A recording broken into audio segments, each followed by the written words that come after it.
Administrasi Niaga, Politeknik Negeri Ujung Pandang. Kali ini kita akan jalan-jalan melihat jurusan Administrasi Niaga.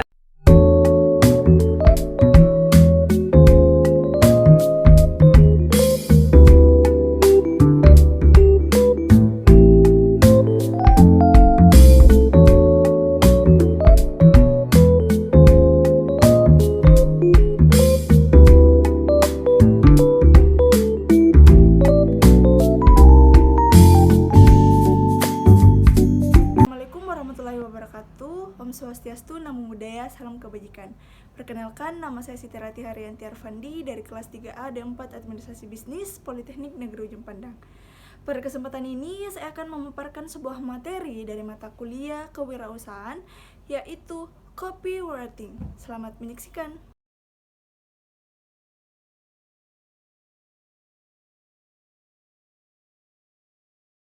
Teman, pada sudah tahu nggak sih apa itu copywriting? Kalau belum, yuk mari kita sama-sama mempelajari pengertian dari copywriting. Di mana copywriting adalah proses menulis materi pemasaran dan promosi persuasif yang memotivasi orang untuk mengambil beberapa bentuk tindakan seperti melakukan pembelian, mengklik tautan, menyumbang untuk suatu tujuan, atau menjadwalkan konsultasi. Materi ini dapat mencakup promosi tertulis yang dipublikasikan di media cetak ataupun online. Mereka juga dapat menyertakan materi yang diucapkan seperti skrip yang digunakan dalam bentuk video atau iklan. Serta menyertakan materi yang dapat mereka gunakan dalam membuat iklan atau video. Teks dalam bahan-bahan ini dikenal sebagai copy. Adapun tugas dari copywriting adalah mereka menjadi penghubung antara penjual dan pengiklan dengan pembeli atau konsumen melalui media tulisan, audio, gambar, video, atau beberapa jenis konten lainnya.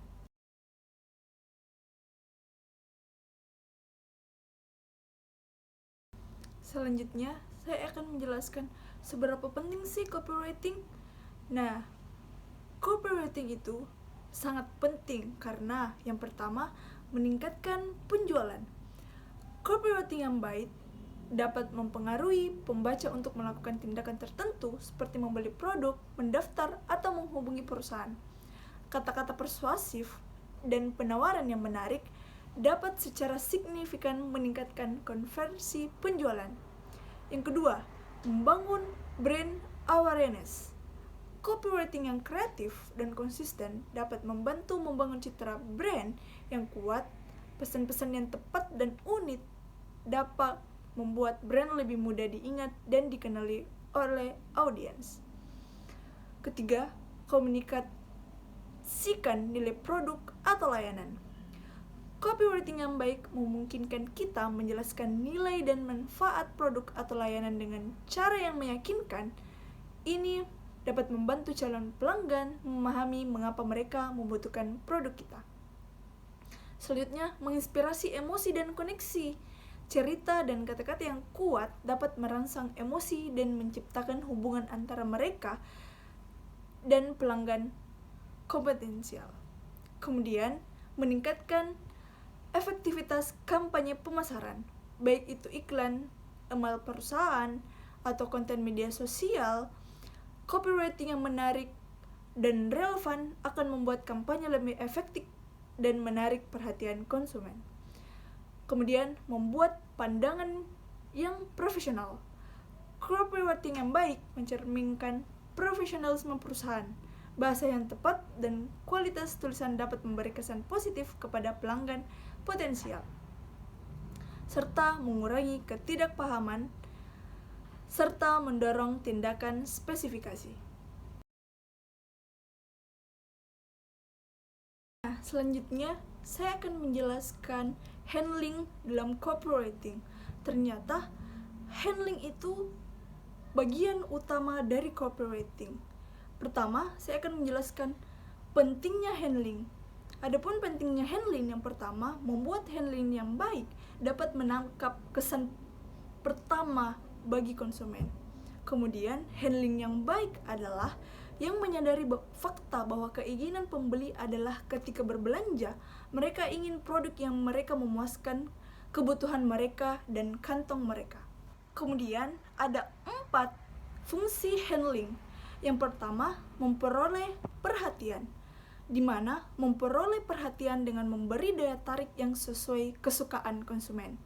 Memberikan konsumen sebuah berita, handling seperti biasanya menggunakan kata-kata seperti rasakan, alami, memperkenalkan, mengumumkan, dan telah hadir.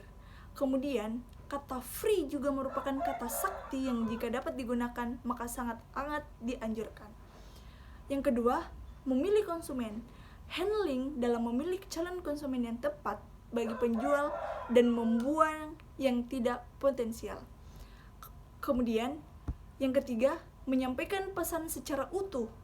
Menurut David Ogilvy, 4 dari 5 konsumen akan membaca handling dan melewati seluruh isi iklan.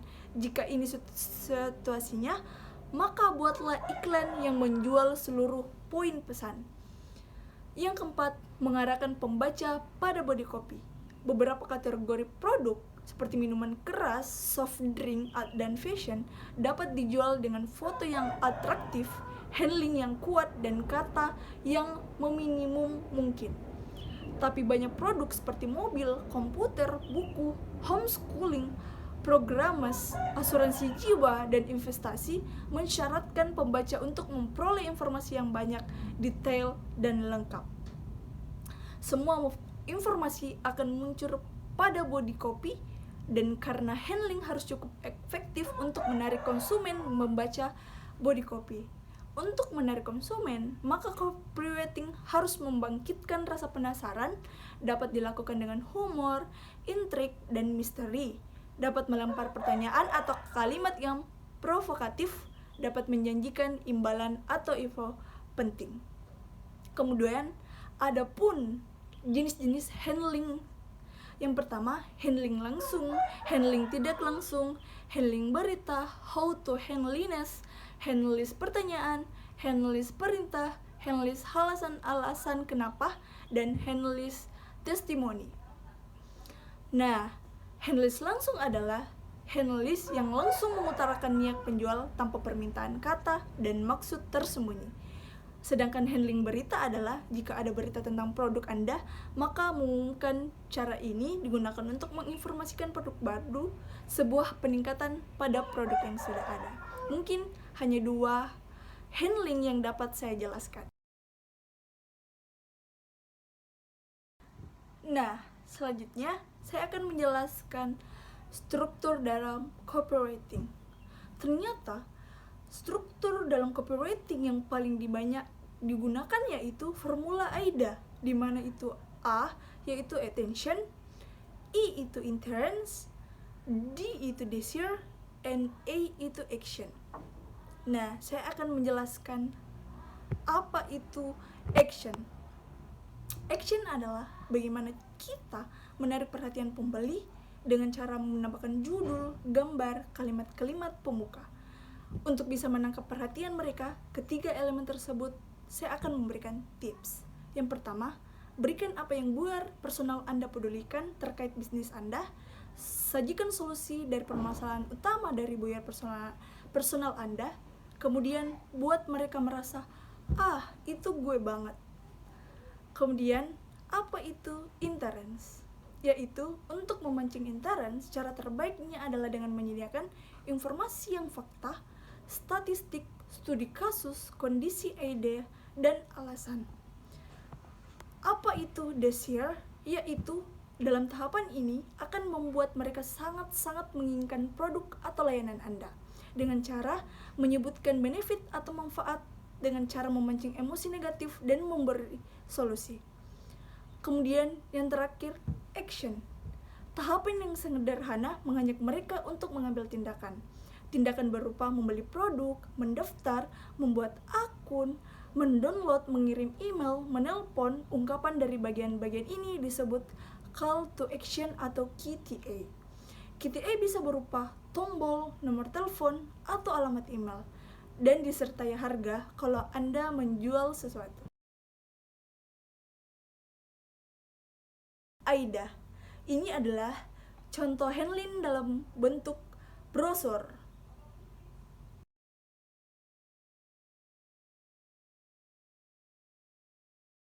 Kalau ini bentuk dalam postingan sebuah sosial media yaitu Instagram, di mana mereka menambahkan unsur AIDA itu dalam bentuk suatu caption.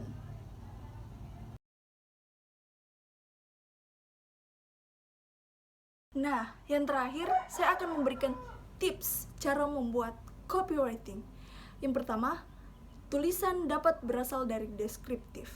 Yang kedua, carilah inspirasi dari seluruh gambaran visual dan konsep produk. Yang ketiga, pilih bahasa dengan rimah. Yang keempat, gunakan idiom-idiom lazim atau memasukkan lirik lagu terkenal atau istilah menarik. Nah, sebelum saya menutup presentasi ini, teman-teman dapat melihat beberapa contoh-contoh copywriting yang sudah saya lampirkan.